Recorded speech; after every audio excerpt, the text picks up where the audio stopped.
The day my daughter's slacker boyfriend fixed more than just my car. I never wanted to be that dad, the one who glares from the front porch. But then my daughter brought home Leo. The kid wore a beanie in July, muttered about vibe checks, and looked like he survived entirely on iced coffee. My girl is a straight A, pre-med student. Leo, a freelance artist. To me, that just screamed unemployed. For 6 months, I gave him nothing but icy nods and heavy grunts. I figured he'd eventually just fade away.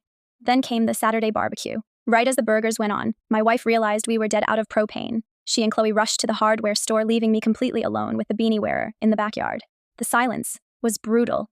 I stared at the grill, aggressively flipping patties, while Leo sat on the patio steps, staring at his sneakers. He looked absolutely terrified. Finally, he clears his throat. "Hey, Mr. Miller, is that a 1967 Mustang under the tarp in the garage?" I paused. "Yeah, it is. Man," he whispered, his entire face lighting up. "My granddad had a fastback. He actually taught me how to rebuild a carburetor before I could even drive." I looked at him, really looked at him. 10 minutes later, burgers completely forgotten. We were both crammed under the hood of my car. It turns out Leo wasn't aimless at all. He worked 80 hours a week building a digital design business using grease and wrenches just to clear his head.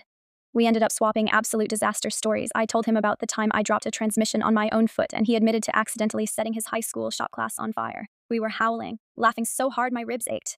When Chloe and her mom walked back into the yard, they found us covered in grease, sharing a laugh over a roaring engine. Chloe just stood there, her jaw on the grass. Leo grinned, wiped grease on his shirt, and said, "Hey, we saved the Mustang."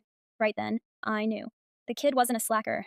He was family. And honestly, I am so glad I opened that hood.